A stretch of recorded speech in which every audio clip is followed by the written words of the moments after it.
welcome to this special episode of the Informing Choices Minipod, produced in collaboration with One Day in 2050.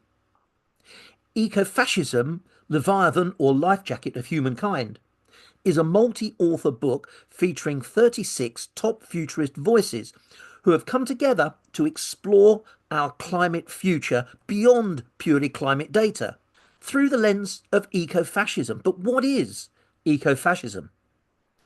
Ecofascism is a political ideology that merges elements of environmentalism with authoritarianism or fascism.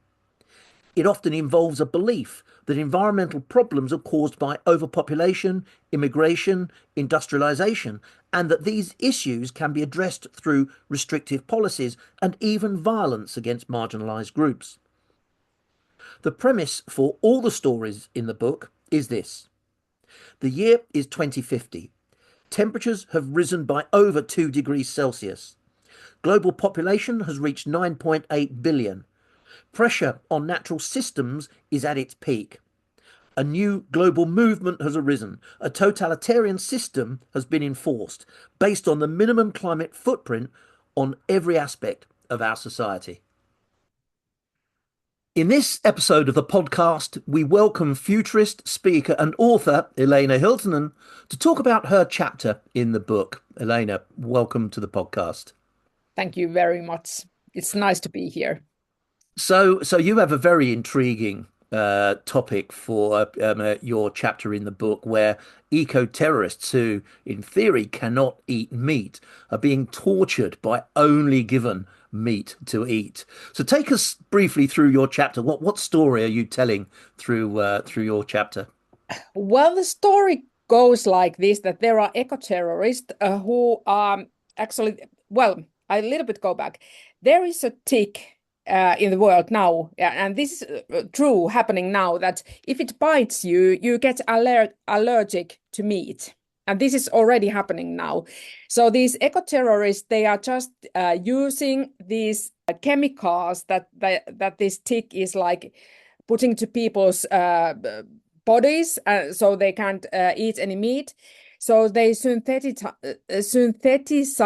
this chemical, and then they are spreading this in different meat products. So they are going to work in meat industry and putting it there. So more and more people start to be allergic to red meat. And actually, this story that I have in the book is a story that appeared in one of my science fiction book. Okay. And it is a little bit shortened. Now these eco-terrorists, then they are captured and tortured in a way that they are in a cell, and they have to look at all the animals being tortured in these meat factories. I will call them meat factories. And then they have only meat to eat, and because they are already allergic to meat, so if they eat it, they die, or then they can starve to death. So they have to make options. So That's a very dystopian perspective of the future, isn't it? And I guess that's not that unusual for futurists to use foresight to kind of create this warning of the future. But one of the things that does strike me is that, thinking more widely about the book, how powerful foresight can be as a tool to help us tell stories about the future, both to warn and encourage that we make the right kind of decisions. Yes, that's very true. And I think these narratives are very powerful tools, and they really make us think out of the box. But I have to say that maybe this is because of my background. I'm actually doing my second PhD thesis to National Defense University, and so I a little bit have this kind of like threat seeking aspect when I look at the future. Actually, the topic of my second PhD thesis is how to use science fictions in the anticipation process of like armies. So the future of war. So that's I have to confess that this is why I'm a little bit dystopian here now, because when we think about future of war, and this actually could be a future of war, this kind of like eco-terrorist and spreading these kind of like meat allergy to people. So this might be one type of war. so as being a student there at the National Defense University, I have to think about the worst things. I'm Yeah. sorry about that. No, it's absolutely fascinating, and as you were talking there, one of the things that strikes me is how the potential to wreak havoc goes beyond nation states now, doesn't it? I mean, we've kind of known that for years, but the Yeah. subtlety and the use of different types of technology is in the hands of so many people. Yeah, that's so true. People have knowledge to do different things, and then when we think about, for example, technology, for example, artificial intelligence, and so on, it's cheaper. It's cheaper if we and in my story, I was talking about synthetic biology, which I think is one of the most interesting topic when we think about future of technology. Actually, there are two. The other one is quantum computers, quantum computing, and then synthetic biology. They are something that are mind-blowing in the future.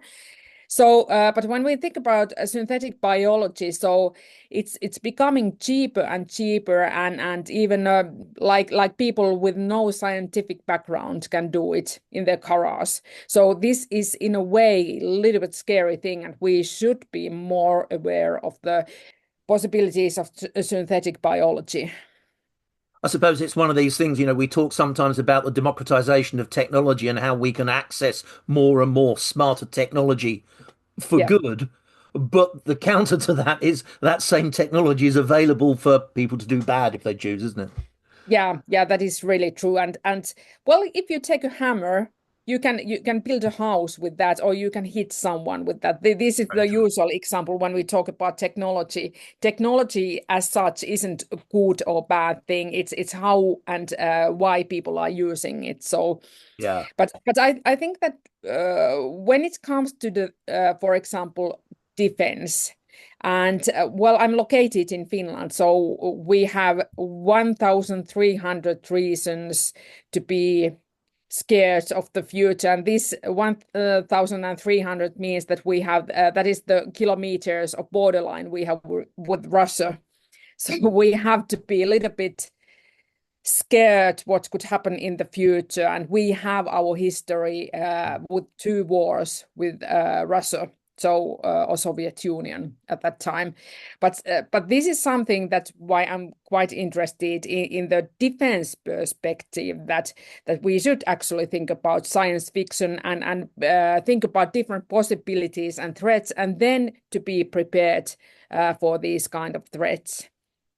Is that what's behind your motivation for, the story that you've written in the book? Yeah, that's Yeah. actually one thing. And I think in defense industry, many times the thinking is quite conventional. And when we think about war, I think the surprise might be in the way that people are using technology in a creative way. And this is why I think that in armies, in defense industry, people should use more creativity. And I guess not to kind of drift too far from the main topic here, we've seen that creative use of existing and even simpler technologies in Ukraine over the last year, haven't we? Yeah, and also in back in the history in Finnish war against Russia, actually one very creative thing was that there was one city, Finnish army went there, and the Russian army had put this kind of like bombs that they could, how do you say, remote control by radio frequencies. And then what Finnish army, they find out what was the frequency, and they started to play one song that didn't have any pauses. So they played that song as long they could, like, how do you say this, that make the bombs inactive. Right. So they couldn't like set the bombs because they were using the same frequency. So I think that that was actually very innovative, and it was this like very traditional Finnish. How do you say accordion? Is Right. Yep. yeah, accordion. Instrument. Yep. So I have been saying that usually accordion's music is used for torturing people, but that was in electronic warfare. These I love times. that. I love that. Yeah, yeah.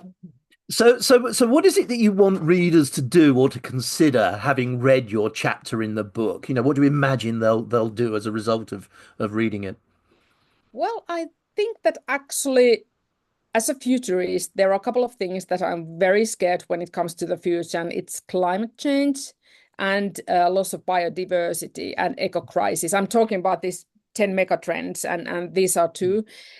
And we are going to be in a trouble with this. And one of the big cause of methane emissions is meat production and milk production. So the cows, they are not farting, but they are burping methane out. So this is something that I think that people start to be aware, and when nothing happens, the meat consumption is just increasing and increasing and increasing. So there might be some angry people there doing something. Elena, that's been absolutely fascinating, and I know we went off a little bit of a tangent there, but I think that's been really helpful in giving some context to the kind of story that you've been telling in the chapter in the book. So thank you so much indeed for your time, Thank you very much and have a nice future. and the same to you too. Yes, And thank you. And thank you everyone for listening. Don't forget to like and subscribe so you don't miss the other episodes of this series of podcasts on ecofascism and all our other episodes as well on the Informing Choices mini pod. Do let your friends and colleagues know about the podcast, and there'll be another episode along very soon.